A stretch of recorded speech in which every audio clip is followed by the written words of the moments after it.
that, what do you think is going to happen? What do you guys want to achieve at the end? National sovereignty, fairness, accountability, and proper governance. Holding those individuals and those companies accountable. Why aren't there stricter laws to protect us, the consumers? Equipment that we're using right now. We are not competitive in the market because the rand is manipulated. She's always talking, she's talking about Trump all the time. And then Donald Trump. The World Economic The one that was said in Davos. Right. The reason why China and them are winning is because they know what's coming. They are in control to have those conversations with them directly, since our government is failing to put us on. So from what I've been getting on the internet, it seems like you can rattle out, or I don't know, you can gather people. Rattle out. I don't think I like that. I like that. These guys, yeah? Now you're in a position where you can do something, but what are they really doing? What changes have we really seen?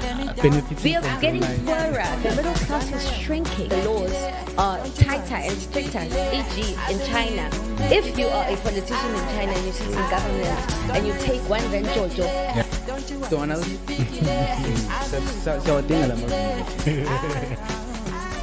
Several times I have been kneeling down, praying for a better life. Please, God, don't you let me down. I'm fooling down. Several times I have been kneeling down.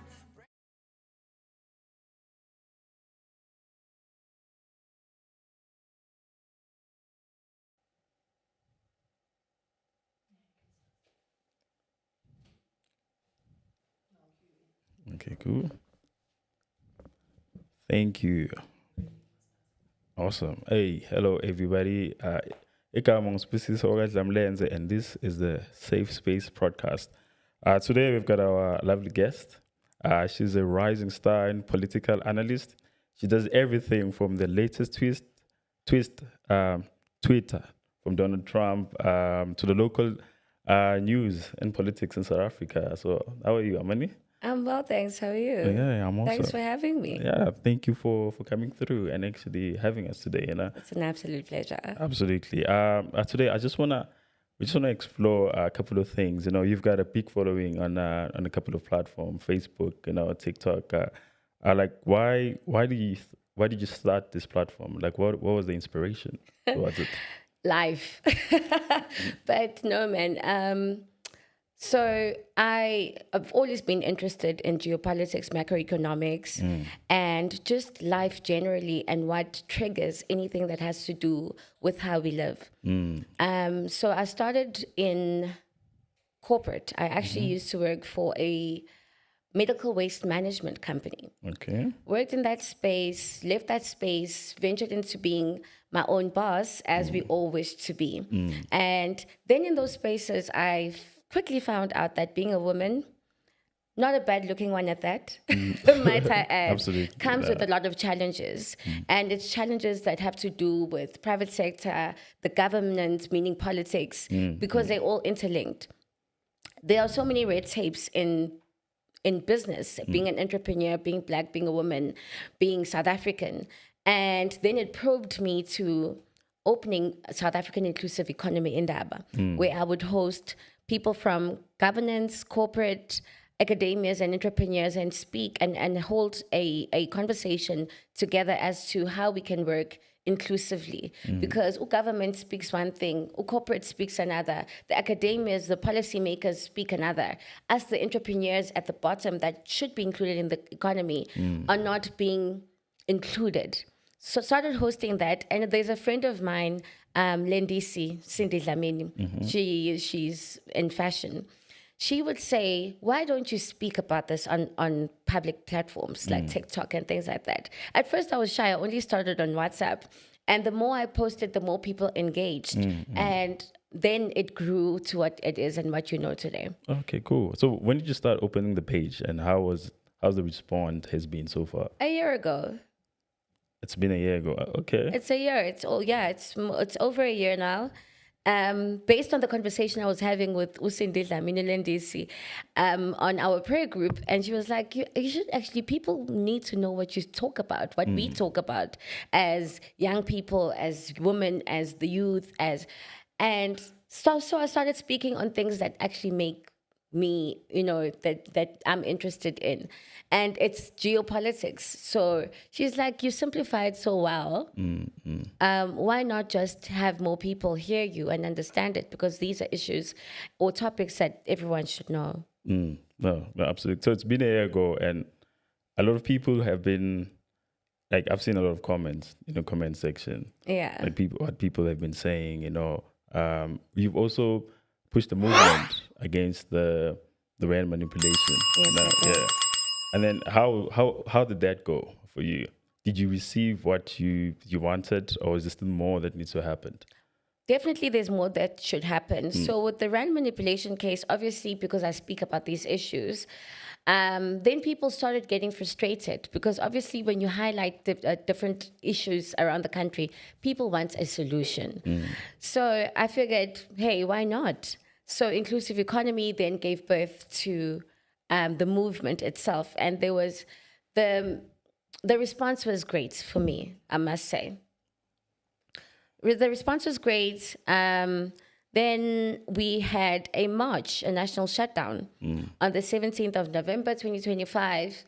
There were a lot of red tapes in that as well, that in Gauteng and certain provinces, we received a letter from the presidential office that do not allow these ones to achieve this march. But in 5 provinces, we did manage to hand over the memorandum, even though the government hasn't responded back to us. On the 15th of December, we had a national picket as well. We handed the memorandum to the South African Reserve Bank. But now we are moving forward in actually taking the government to court. Because they have broken the constitutional law and they haven't protected us as South Africans with the rand manipulation and with the banks that are involved in the rand manipulation and the South African Reserve Bank and National Treasury, all of the entities involved. So in that way, we are taking them to court. Okay, so with all of that this is great actually. It takes a lot of nerves to actually take all those steps, and I applaud you for that. Thank you. But with all of that, what do you think is going to happen? What do you guys want to achieve at the end? National sovereignty, fairness, accountability, and proper governance. These are things that are all achievable. See, we vote in individuals that are supposed to be competent and aware. They're supposed to protect us, protect our rand, protect our economy, increase jobs, create jobs, make sure our infrastructure is good. All of those things are their responsibility. Our responsibility as the people is to vote. Now, we have voted for these people and they are not being held accountable. You can't have 28 banks, 5 of them that are local, manipulate the rand for years, have a running case since 2007, and the government is not holding those individuals and those companies accountable. Why aren't there stricter laws to protect us, the consumers, to protect us that use the banks?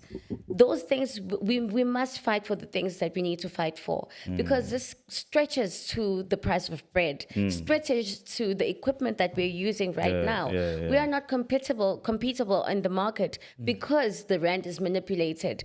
We are not affording, 1,000 rand doesn't even go far anymore because the rand has been manipulated. And our government sits and does nothing while the people suffer, while the economy crumbles, while the infrastructure crumbles.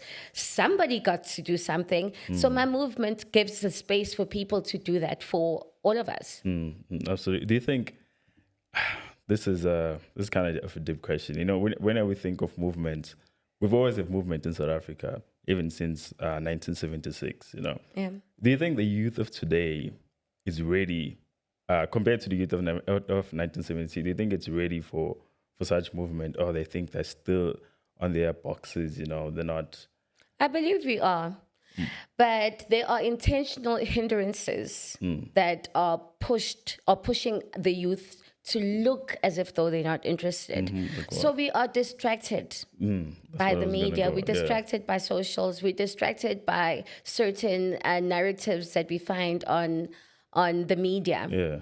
It's not that we don't want, we're just not informed. Remember the youth of 1976, 50 years ago? Yeah. That's all they knew. The communication and the language and the conversations that they had were just about that, were just about freedom. So we have so many conversations. We are a alcohol-induced youth, drug-induced youth, a really colloquial social media as well. Even the fact that on your socials, most of the things that you'll see are people dancing, dance challenges. It's things that have really no importance. So the more we, as a collective, like with this podcast now, have these conversations and we push those narratives, then you will have a triggered and interested youth. Oh, absolutely. So, sorry guys, there's something that clicked in my mind whilst you were talking about that. Yeah, so Sean Black is the co-host. I should have been there to introduce them. I'm sorry, guys. Not to worry. But as you guys are talking, something is triggered in my mind because I've been going through your socials and I'm like, oh, she's always talking. Yeah, she's talking about Umatrampana all the time. And Donald Trump. And that's what she Donald calls Trump. I call Donald Trump Machampana. So my thing is, to the normal South African, why do you think it's important for them to engage and be knowledgeable about global politics? I mean, not so long ago, the Epstein list was released, and apparently some of our leaders were there. Why is it important to us, and why should we care? So with the global, I mean, Vele, my whole thing is about geopolitics and macroeconomics. I don't just focus on South Africa alone, because in order to understand the politics at home, you need to have an understanding of what's happening on a global scale. Politics touch on economics. Economics touch on your day-to-day living. Day-to-day living touches on your pocket and your future, jobs, creation, anything and everything. So that is why it's so important for us to understand the global giants, China, what's happening in China, how are they moving, so that you can align yourself as a young South African who wants to be in business, who wants to participate in the economy, or even wants to have a job in the economy. So if you are in grade 8 right now, grade 9, 10, you have a decision to make on what subjects you're going to take. If you understand what's happening with the global space, then you'll be better positioned in the choices that you make. You'll be more well informed. So it's important for us to have a narrative that gives us a better understanding, a simplified understanding on our geo and macroeconomical space, so that the youth and the future of South Africa, being us and the children that are coming up, to understand how they can tap into that niche market. Because being a doctor nowadays is not the same as being an AI expert, you know? So we need to be ready, we need to be aware, we need to be informed. Wow. So, I wanted to figure late. Let's expose. It's already done exposing you. So, what's your take on us hosting the World Economic Forum next year? The one that was held in Davos, right? Yes. These are beautiful opportunities, but we need to be aligned. See, when we host such things, it frustrates me so much that we are not prepared as the youth. There's so much business that can come with it. There's so much alignments that come with it. It's not just business, but it's understanding. It's about growth. The reason why China and them are winning is because they know what's coming. They are in control even on what's next. So we can set ourselves. The more we host these things, the better practice that we have. Then we can position ourselves. We're already Africa's giant when it comes to infrastructure and whatnot. Now we need to protect that. We need to ensure that when we host well. And when we're having these conversations, we are within. Why can't South African inclusive economy be part of the conversation? Have a hybrid meeting and talk about the issues that we have. And if we have these global economic leaders, why not then create a space for ourselves to have those conversations with them directly, since our government is failing to put us on? Damn. No, that's absolutely true, actually. But let's just stay in Davos a little bit, actually. Okay, we had the economic forum in Davos, right? What do you think? We know I was there in Switzerland, actually, and they discussed a lot of things about the economy of the world and all that. But what do you think, based on whatever they discussed, how does it affect someone from maybe Alexandra? Do you think it has an impact in their lives? It has an impact on everyone's lives. Economics affects everyone. The fact that you are in Alexandria, for an example, is an economic situation. Got you. Alexandria could look as good as Clifton Yeah. if the economy was permittable. Oh, wow. If the economy was right, if our governance was right, if there was not such a huge 65% Employment. government expenditure that is lost in ghost projects and corruption, you best believe we wouldn't have such a huge divide in the rich and the poor in this country. So it's very important, especially for those, because remember, the poorest of the poor are the majority in this country. Yeah? So anything that has to do with the economy, you best believe that the people on the ground are the ones that have to have their ear on the ground. Yeah. Yeah. So I wanted to know, so from what I've been getting on the internet, it seems like you can rattle up, a lot of people. You can, gather people. Rattle up. I don't think I like that. I should have chosen a different word. But I hear you. you can organize people, right, towards a common cause. Like you organize the national shutdown. I wanted to know where that is in terms of your progress, people, interest. How is it? Where is it now? And then maybe we can open up for another question after that. So because you were late, Wait, you were late.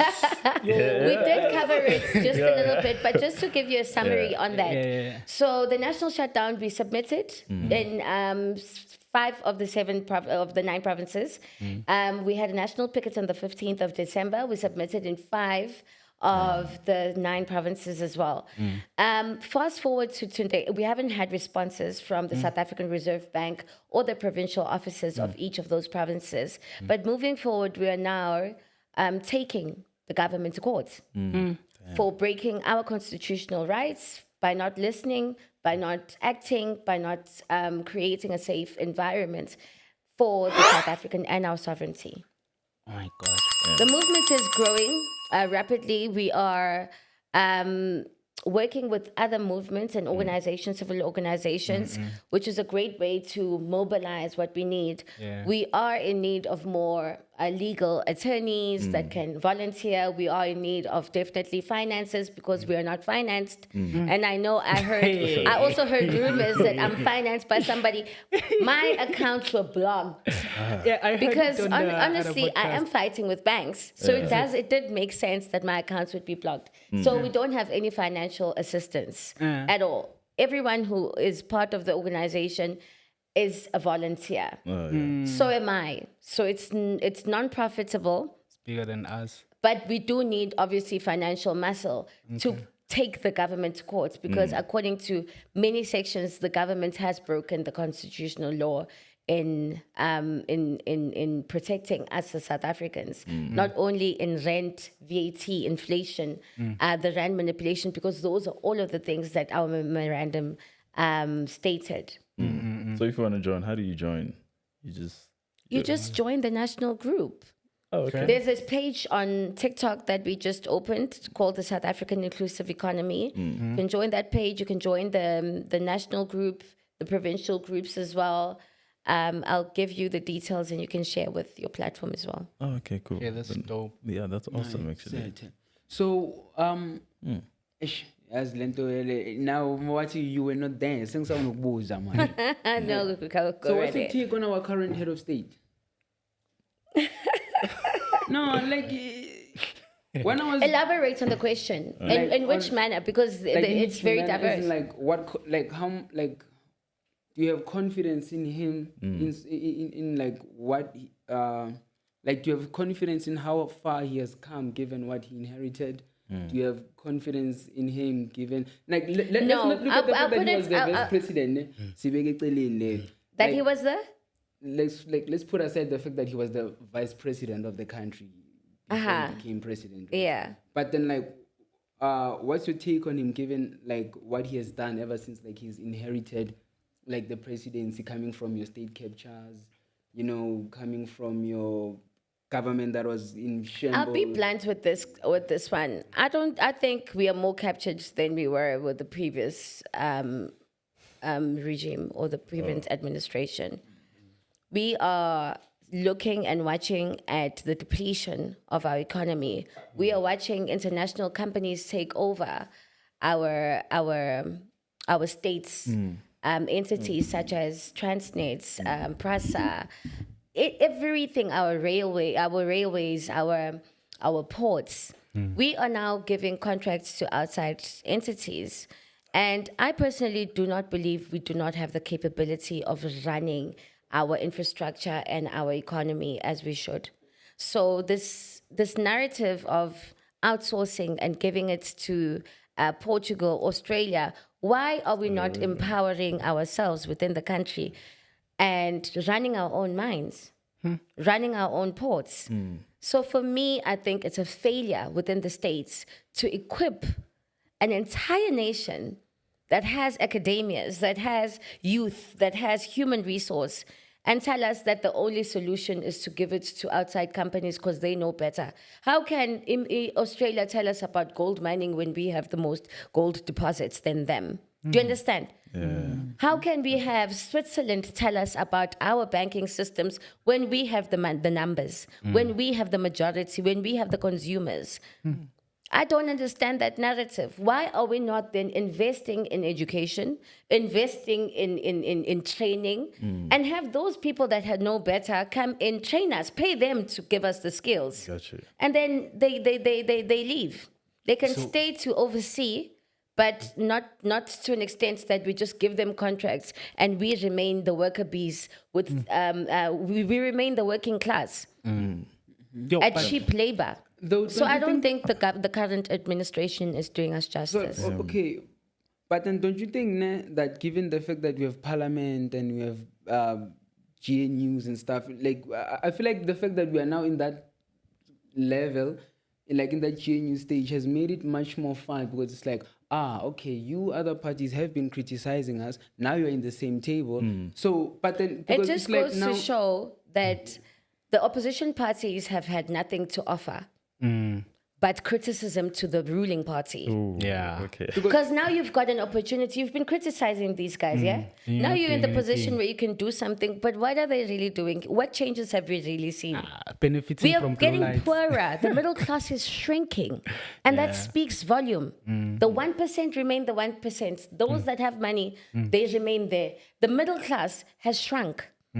People that could afford cannot anymore. Absolutely. And the poor, the poor are getting poorer. Now, it only shows that the entire system is a mess. For me, even the Constitution right now is not working in our favor. It's detrimental to us. So we need to start from scratch, and we also need to remove corruption and have accountability. Remove the riffraff, remove the old people as well. I don't understand how an 80-year-old can be running a country. Because their interest and their way and their foresight is very short term. Because they're not going to live the next 30 years. God forbid, I'm not wishing death upon anyone. But you can imagine at that position, all you think of is your pocket and your children, your next of kin. so like start over from scratch. How? Revamp everything. Yeah, like That's You start from the system and the policies are not working in our favor, which is what my movement speaks on, policies. You fix those policies, you fix the Constitution. Right now, we have the white paper draft that the Department of Home Affairs asked for us to contribute. We do that. We ensure the policies are right. Because regardless of who you move from parliament, which political party you put in, if the policies and the systems are the same, we will not succeed as a country. So we need to put those things in place first, regardless of who's in power. Might I add, I'm non-political. I'm apolitical. I'm not involved with any political party. I'm not in support of anyone. I'm not against anyone. I am about the people and the economy. That's why my organization is South African Inclusive Economy, and it has nothing to do with politics. So you start with the policies, you remove the corruption, and you make sure that the laws are tighter and stricter. E.g., in China, if you are a politician in China and you sit in government and you take one rand jojo, you are dead. Done. You are done with. seen it, You do not exist. We need to have stricter laws, even with the rand manipulation. If you are a bank and you're coming and you are trading or you have business in South Africa, not even in banking, in any sector, and you break the law, you abuse the people, there must be strict laws so that anyone who comes into South Africa, be it BMW, be it China, be it Venezuela, Portugal, when you come into a country where there are strict laws, you know you're not going to mess with these people. You know you're not going to mess with the economy. You are fair, even with the pricing, because we are cheap labor. Why? We can't give you the minerals. After giving you the minerals, we don't even have control over how much those minerals cost. The UN, the World Bank, they are the ones that tell us how much our gold is, but it's ours. How can? Do you understand? So we fix those things. Mali is doing it beautifully. So Which country? Mali, Burkina Faso, Niger, they're all doing it very well. So did they say colonizer out? They said colonizer out. The three countries I just mentioned, they moved France. They are now using their own currencies, because they were dependent on France for printing their money. They removed the Canadian miner that has been operational for more than 50 years. They removed them. Then they came back. The same mining company came back. They negotiated. They put a Mali overseer that is overseen by the government. So now when that company was robbing Mali. They were robbing them. They were giving them bare minimal. The pricing wasn't right. The only people that were the country wasn't benefiting. Mali said, "You stop operation right now while we fix ourselves." They fixed themselves, changed the policies, changed the system. That company tried to come back. Mali said, "Not on our land. If you don't want this, get out." Did they not sign? They signed. Okay, but then like going back to tap on the China thing, ne? So basically, like if I can use my own words, given what you've said to me or said to us, we can say that their communist system is better than our capitalist system. Are we even a capitalist? We are a capitalist state. I believe so. And I mean, we'd need another 3 hours for me to unpack it. But I think so. It is working because the people of China have industrialization. They are the leaders. They are now holding power in rare minerals and earthly minerals. They are the global superpower. They are to be reckoned with. But They are to be reckoned with. That's a fact. Me to tell you the truth, anytime we say something like that, it screams Zimbabwe status, right, for me. But that's the fear that they instill in us, Africans. Is it practical, though? Like, it is practical. I just made Africa. three examples of Mali, Burkina Faso, and Niger, and they are doing it. Singapore did it. There are many countries that have been successful at it. Zimbabwe is how it is. Zimbabwe is not a lost cause. Let me correct this narrative. There is so much potential in Zimbabwe. In actual fact, Zimbabwe has more minerals because they are untouched. And those that are, it's just a surface level. But Zimbabwe was pushed into a Zimbabwe state by the sanctions that were by the sanctions by America. That's why we need to understand what Machambana is doing, see how it goes around. But now with BRICS and the whole New World Order that we're watching unveil and prevail, we have a better chance of becoming a Singapore than we did maybe back then when Zimbabwe tried to move away from the Western rule. So it's not impossible. In fact, it's more possible now than it was before. And actually, it would be more harmful. We are becoming a Zimbabwe. We are. If you look at it carefully, we are becoming a Zimbabwe. If we don't do anything about it now, we will become a Zimbabwe, versus if we do something about it, we can become a Singapore. But the white people come with the money. That's my thing, and they already... Yeah, but the black land comes with the infrastructure. It comes with the manpower. It comes with the people. We are in a democracy. A democracy is run by the people, not the white power. That's the things that we need to shy away from as a people. That investors are the same people that wrote these policies. These policies are protecting them. We need to change that narrative. We can become our own investor. Namibia just did it. Namibia paid off its debts. Our neighbor right here. A female president, Triple N. President Triple N, love her. She came in, made sure all of these loans, they pay off all of these loans, international loans.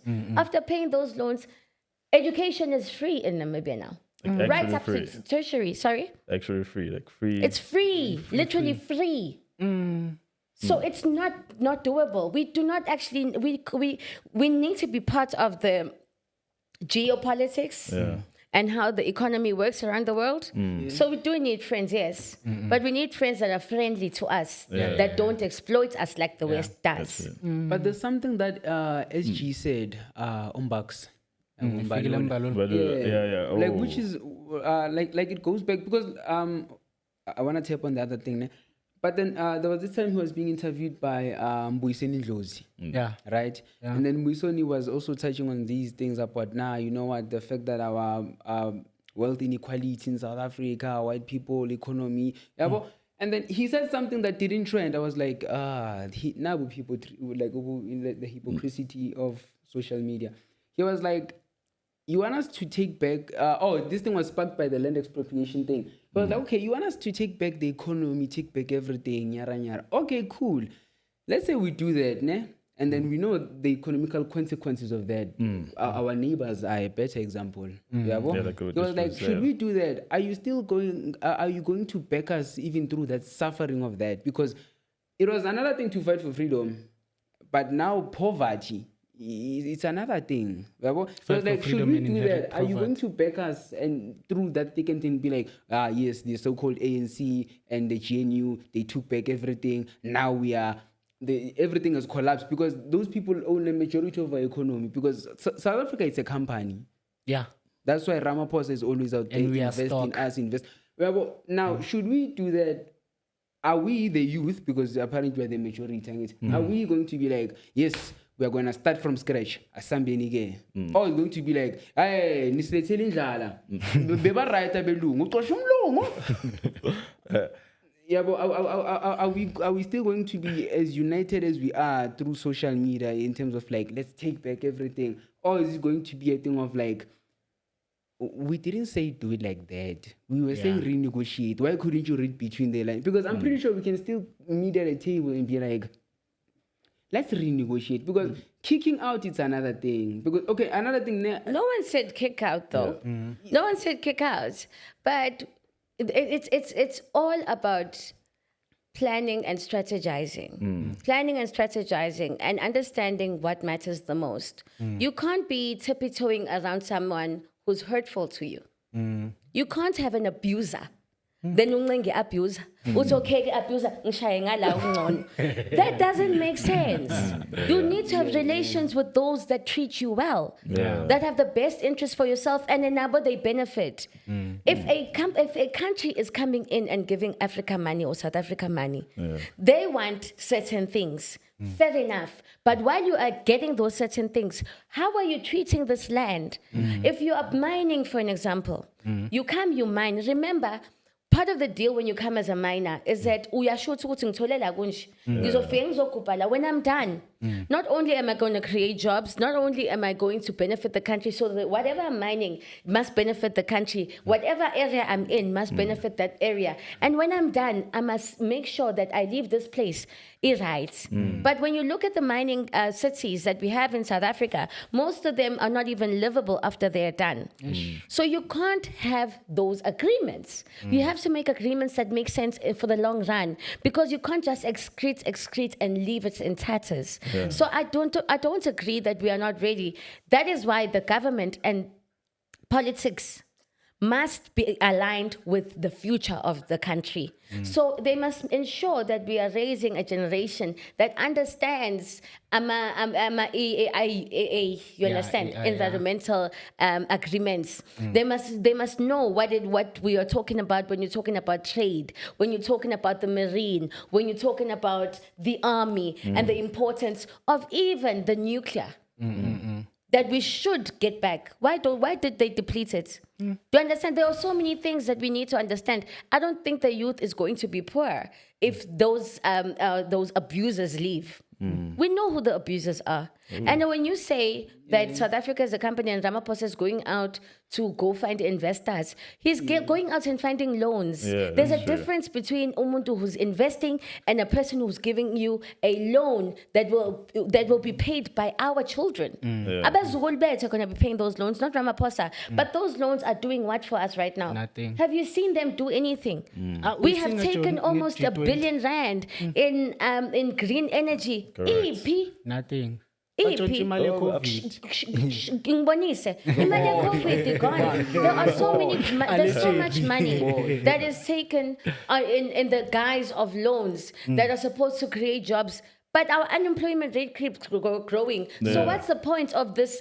And they keep saying investment, but we won. We won, yeah. Sorry. We win kanjani isikweletu? Sifuna kanjani isikweletu? Okay, Yeah, now we've seen I'm that. going to be the devil's alternative, ne?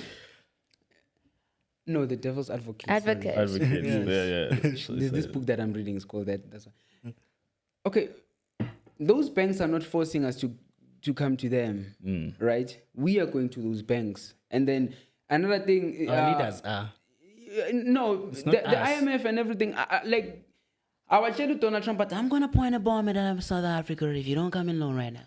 We go there, right? And then we know that okay, the World Bank and the IMF, their job is to oppress. Sure. So we change Right. the leaders that keep going to the IMF and the World Bank. Simple. And now we have another alternative, the New Development Bank. You see, but then we still go in. I don't think those alternatives are the solution. The solution is in-house. Yeah. Do everything in-house. We must have stop this everything. this But do we have the mentality money for of that? going outside. We do. Yeah. We do. South Africa We is can't be spending or losing so much money in this country, and you tell me on corruption and ghost projects, and you tell me we don't have money. Magfika G20, we had money to do all of these things that we do. Yeah. We do have the money. It's not allocated correctly. We can't. Imali COVID yephi? Well, it's still. We have money for commissions. We have money for ministers to be paid while they are on leave. Or what do you call it? Ooh, Special leave. Special Special leave. leave, We yeah. have a deputy minister out too. The other one doesn't know what to do. We do have the money. But we need to change the systems, because now, when all of these banks came to South Africa, they wrote the policies on what it is that you need or required to create your own bank. Sure. Yeah, no, Which that's limits true. us from having our own banks. The South African the Reserve right Bank to is end. not owned by South Africa, Ish. but it's the Reserve Bank of South Africa. Why don't we have our own Reserve Bank? Yeah. It doesn't This make is- sense. Because clearly the money is there because we're all contributing towards the Reserve Bank, right? Yeah. Correct. We all card holders of these banks, right? Meaning that the money is there. The systems, the policies are preventing us from having our own. That's where we start. We don't need a new bank number. All of these banks are ngaphandle. We need ourselves to look within us and create an environment that works for us. And then those people will come and beg for us to be a part of them, not the other way around. We can't be beggars. Yeah. You know, someone said to me, I was hosting a live, someone said to me, South Africans act like they are the majority, acting like a minority. We have a minority thinking level. We think like a minority. Actually, Africans think like a minority. We are the number. We are the numbers. That's why you have all of these countries wanting to focus in Africa. We have 75% youth in Africa, which is a power on its own, because that means the future leaders are within Africa. We have the resources. We do you understand? Now we need policies that act like the majority. Speaking of policies, guys, I just wanted to touch on the education system here too. not so long ago, we were being congratulated on an 83% pass rate, but apparently these people are struggling to even enter university.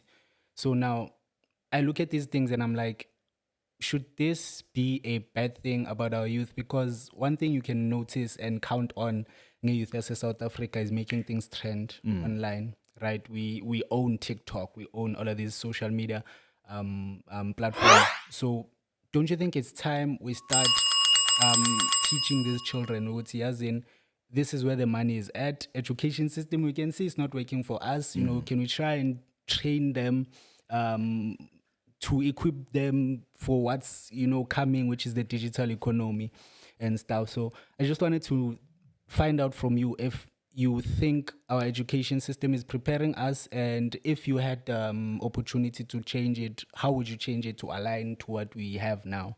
Let me ask you this. Remember that lelakwaki that we used to draw? Yeah. Has it helped you with anything? No.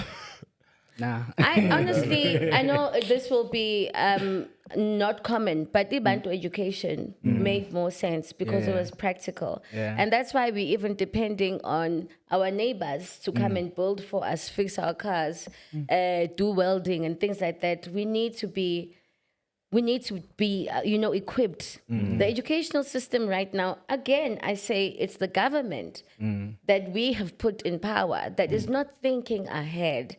Because why are we having an educational system that is not aligned to the global markets, the global, the way the global space is going? Like we spoke about the economic forum that is coming. Those things are the things that tell you where we're going. Now, back to the 83% and the youth. We have a youth pasile, but now, I mean, we've known since how many years ago? 18 years ago, how many South African youths were born. Yeah. And how many of them will be probably going to tertiary, giving a space and alignment for international space as well, international kids as well. Did we build? No. Did we prepare? No. Just like now, kids are being born today. 7 years from now, we'll have the same problem that Abu Jacinta had in Durban.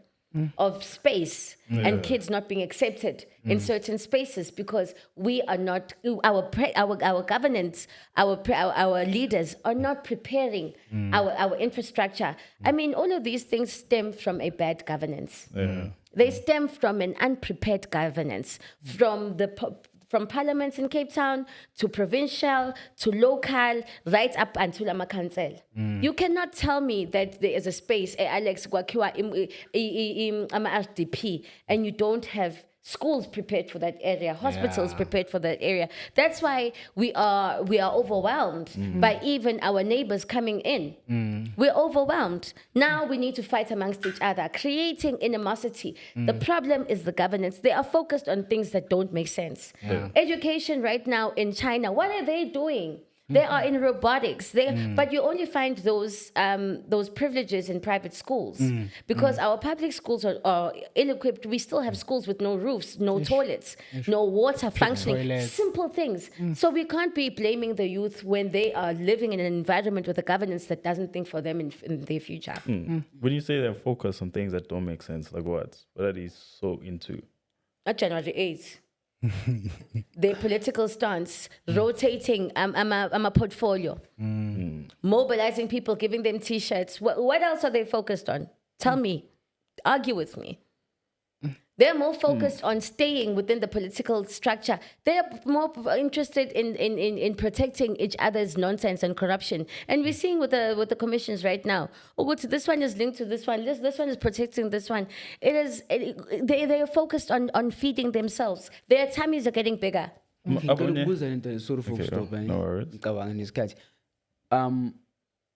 as much as we are noticing what's going wrong, what's going right? We are waking up. We are having these conversations. We have movements. No, like economically, like something. Economically, we are part of BRICS. Economically, we are more aware. We have more people that are investing in well thought out projects. We are investing in our media. We are investing in ourselves because things are so crumbled. You see, when you push our rights into a corner, you frustrate them, they find another way. Yeah. The entire world is in the same position as we are because America, Trump and everything that he's doing, everyone is now finding an alternative, another way of doing it versus the traditional way of doing it. Speaking of my Trump, Donald, hey, siyawadinga lama visa thina. For what? Hey, Ufunde America. What? No, tell me what are your plans Okay, can in we bear this America? in mind? American America dream. is the biggest economy in the world. America Listen, has please, Europe by please the be- screw time like this. Donald is saying, I'm taking Greenland. They are not saying, come fight us for it. They are saying, can we sit down and... Like, you see one thing about Trump, ne? Trump knows that he's powerful and he understands that thing. Like, Trump understands... Like, you can see what it did. Wall Street, they call him what? The bluff, what. But then when he bluffs, they react, even though they know that he's bluffing. You know, that's Donald. Yeah, well, but that's quite powerful. I wanted to say... And I disagree with every word that you've uttered. Wow. Oh, Each Everywhere. and Okay, every let's do that. half Okay, that you cool. okay, puffed. sorry. Yeah. But asikho That's lapho. quite powerful. What's your take on like the tariff game yakhe and how he's dealing with immigration? Is there something that South Africa can learn from how Trump is dealing with illegal aliens, in his own words? Definitely, Given the our sovereignty of issue. each country is very important. South Africa, we are very loose when it comes to protecting our borders. We only have around 750 men and women that are protecting our border. 750 versus the millions and the thousands that come in. So that's a clear indication that our government is not doing well by us. Trump's illegal immigration is illegal. It's unlawful. Definitely, you need to deal with it. It's the how that I don't agree with. It's the tact that I don't agree with. It's the aggression that I don't agree with. But it's very important for each and every country to ensure that it is safe. Their borders are safe. Because if you don't have safe borders, anything can happen. I mean, now we're talking about illegal firearms, illicit goods, all of those things that hinder the economy. So I don't agree with that. When it comes to the economy, again, putting your own country first is definitely important. But remember how tariffs work is that the consumers are the ones that end up paying the price. So again, it's the how. How you do it is most important because you don't want to hinder or not have relations with the rest of the world because we trade. It's important. But it's important how you do it. You do it with tact, you do it with grace, you do it with decorum, of which he fails to do. I know that Ramaphosa or NUMSA suggested that we put 50% tariffs on Chinese cars. I don't think that's the way to communicate, just because when you're trying to save BMW and whatnot. Remember, those companies are also part of the reasons why we can't even have our own South African brand cars.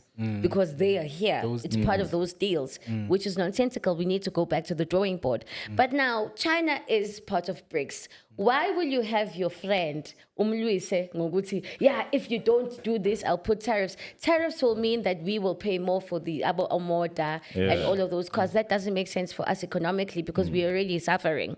So instead of threatening tariffs, bring China. They are our friends, Mos. We have trade agreements with them. Sit them down and say, hey, we see the influence of your cars. They are popular in our country. We would like to assemble more. We would like to be part of the economic or the industrialization of the car. We would like to assemble them more in this country to create jobs. But Germany is also That's our friend, Mus. your friend. No, Germany our is friend. using, how are they our friends when they are giving us cheap labor? And those cars that we assemble, we still buy them at a higher price than Europe. The Mercedes, when it's assembled here in South Africa, we pay 200,000 rand more. How is your friend doing that to you? But they're still taking it back to Europe and Australia and giving Europeans and Australians at a cheaper price. You can't call that a friend. That's a traitor. They use you for cheap labor. They don't give you benefits for being in the country and assembling those cars, and you call them your friend. But we agree. You need It goes back to the World Bank thing. reevaluate what friendships are. Goes back to the They mindset. didn't Yeah. enforce. They were like, here's our Codes, terms and okay. conditions. And we were like, Yeah, now we're not Yeah, happy with the terms and conditions anymore, so we need to sit down and draw another contract. Why is that not an option? Why must we go threaten China instead of renegotiate with Germany? which we can highly speak out and be like, it's no longer Ursula von der Leyen. We can be like whomever the chancellor is, let's renegotiate. Like the next person, we have options. Like it's a matter of like, do we do that? Do we be like, okay, let's pause, let's renegotiate, or we say.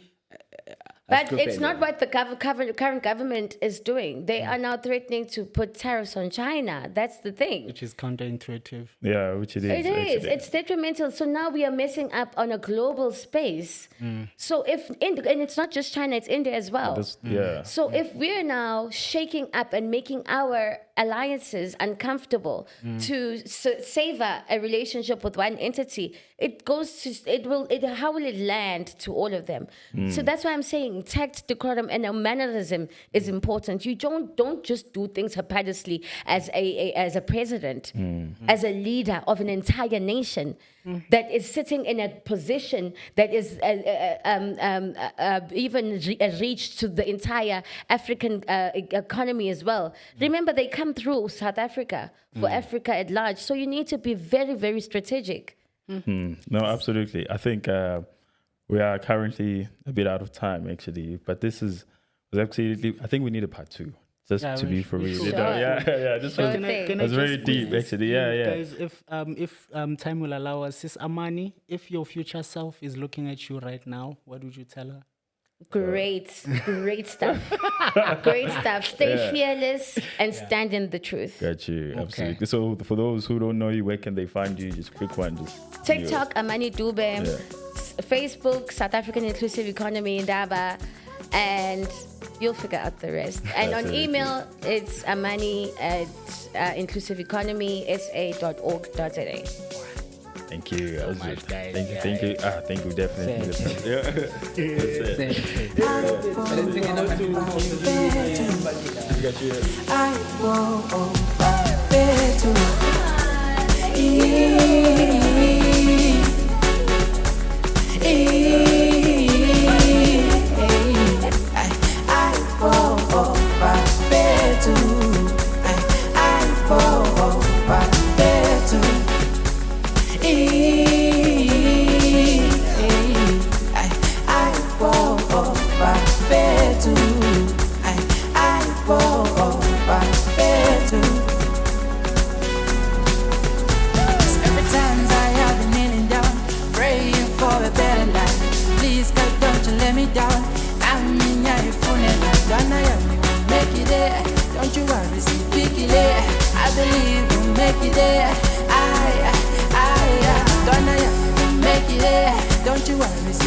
Every times I have been kneeling down, praying for a better life. Please God, don't you let me down. I make it there. Don't you worry, see fikile. I believe we'll make it there.